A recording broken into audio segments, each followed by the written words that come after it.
আমি অভিক রচির সঙ্গে এই মুহূর্তে যে খবরে আবারও নজর রাখবো। সুরালোকে পাড়ি দিয়েছেন রশিদ খান। সঙ্গীত জগতে অপূরণীয় ক্ষতি। এই মুহূর্তে তার প্রয়াণে শোকে বিহ্বল হয়ে পড়েছেন সঙ্গীত জগতের ব্যক্তিত্ব তো বটেই, এবং দাদু নিসার হুসেন খাঁ সাহিবের কাছে তিনি সঙ্গীতে তালিম নিয়ে শুরু করেছিলেন। পরবর্তী সময়ে একাধিক বিশিষ্ট ব্যক্তিত্বদের কাছে তিনি তালিম নিয়েছিলেন। শাস্ত্রীয় সঙ্গীতের জগতে আজকে নক্ষত্র পতন। বছরের শুরুতেই এই খারাপ খবর, যেখানে আজ প্রয়াত হলেন রশিদ খান। মাত্র 56 বছর বয়সেই শেষ নিঃশ্বাস ত্যাগ করলেন তিনি। ব্রেন স্ট্রোকে আক্রান্ত হয়েছিলেন। দীর্ঘ 2 মাস ধরে তিনি দক্ষিণ কলকাতার একটি হাসপাতালে ভর্তি ছিলেন। অত্যন্ত সংকটজনক অবস্থা তৈরি হচ্ছিল ক্রমশই দিনের পর দিন। সেক্ষেত্রে চিকিৎসকরাও দীর্ঘদিন ধরে চেষ্টা চালিয়ে যাচ্ছিলেন, কিন্তু অবশেষে আজ না ফেরার দেশে পাড়ি দিলেন রশিদ খান। সুরলোকে পাড়ি দিয়েছেন রশিদ খান এবং 56 বছর বয়সেই প্রয়াত হন তিনি। একাধিক সম্মানে ভূষিত হয়েছেন রশিদ খান। 2022 সালে তিনি পেয়েছিলেন পদ্মভূষণ সম্মান। 2006 সালে তাকে পদ্মশ্রী সম্মানে সম্মানিত করা হয়েছিল। ওই একই বছর তিনি পেয়েছিলেন সঙ্গীত নাটক একাডেমি পুরস্কার এবং বঙ্গবিভূষণ সম্মানও পেয়েছিলেন রশিদ খান। আজ তাকে হাসপাতালে দেখতে সেখানে গিয়েছিলেন মুখ্যমন্ত্রী মমতা বন্দ্যোপাধ্যায়, মেয়র ফিরহাদ হাকিম, তারা গিয়েছিলেন সেখানে। এবং আজ রাতে পিস ওয়ার্ল্ডে তার দেহ রাখা থাকবে। আগামীকাল রবীন্দ্র সদনে তার দেহ শায়িত থাকবে। সেখানেই তার অনুরাগীরা, তার ভক্তরা, সঙ্গীত জগতের ব্যক্তিত্বরা তারা আসবেন, শেষ শ্রদ্ধা জানাবেন। সঙ্গীত শিল্পী কবির সুমন এই মুহূর্তে আমাদের সঙ্গে টেলিফোনে রয়েছেন। আপনাকে স্বাগত জানাই কলকাতা টিভিতে। আপনি শুনেছেন যে প্রয়াত হয়েছেন আজ রশিদ খান, কি বলবেন, কি প্রতিক্রিয়া? একটু আগে শুনলাম, কি বলবো, আমি ওর যা বয়স শুনলাম, আমার চেয়ে 20 বছরের ছোট। যাবার কথা তো আমার বয়সীদের, উনি চলে গেলেন। আমি এইটুকু বলতে পারি যে আমি আচার্য রশিদ খানের গুণমুগ্ধ। আমি সঙ্গীতাচার্য আমির খানের আমলের লোক। তার অকাল মৃত্যু হয় 75 সালের গোড়ায়, এবং তারপর আর খেয়াল শোনার ইচ্ছে বিশেষ হয়নি, যদিও তারপর জিতেন্দ্র অভিষেকের খেয়ালও শোনার সুযোগ পেয়েছি এই কলকাতা শহরে। কিন্তু সত্যি বলতে কি, যে খেয়াল যে আঙ্কিক, সেটি ক্রমশ তার মহিমা হারিয়ে ফেলে, এবং পৌনপুনিকতা এবং একই ধরনের কাজকর্ম, খেয়াল যে আঙ্গিক সর্বস্বতা এবং কথার গভীর দুর্বলতা, ভয়ানক দুর্বলতা। রবীন্দ্রনাথ যে বলেছিলেন যে মোটা মোটা কম্বল গুরুজি আমারে দে, এই ধরনের জায়গা থেকে খেয়াল কিন্তু বেরিয়ে আসতে পারেনি।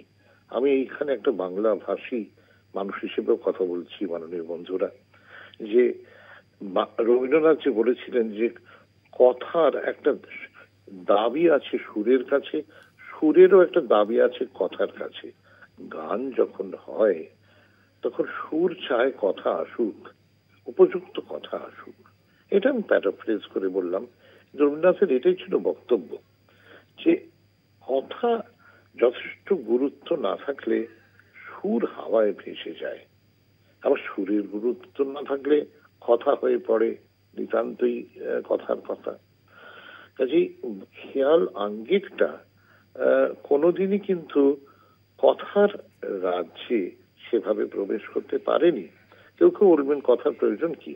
এইখানটাতে বন্ধুবর, মাননীয় বন্ধুরা যারা শুনছেন, অনুগ্রহ করে তারা একটু শুনে দেখবেন যে সঙ্গীতাচার্য সত্যকিঙ্কর বন্দ্যোপাধ্যায়, সঙ্গীতাচার্য আমাদের এই দেখেছেন যিনি এই হিন্দুস্তানি খেয়ালের বইগুলি লিখেছেন, ভাতখণ্ডে সঙ্গীতাচার্য ভাতখণ্ডেকে বলেছিলেন যে কথার কি কোনো গুরুত্ব নেই খেয়ালে? উনি বলে, পণ্ডিত ভাতখণ্ডে তাকে বলেছিলেন, তাই যদি না থাকে তো খাট পালঙ্ক টেবিল চেয়ার দিয়ে গাইলেই তো হয়। তাহলে উল্টোপাল্টা খাট পালঙ্ক টেবিল চেয়ার টুল এইসব দিয়েই আমরা গান গাই না, তা তো করি না। কাজে কথার গুরুত্ব যথেষ্ট আছে, মানুষের জীবনে যথেষ্ট আছে। সেই জায়গায় কিন্তু খেয়াল তার দায়িত্ব পালন করেনি।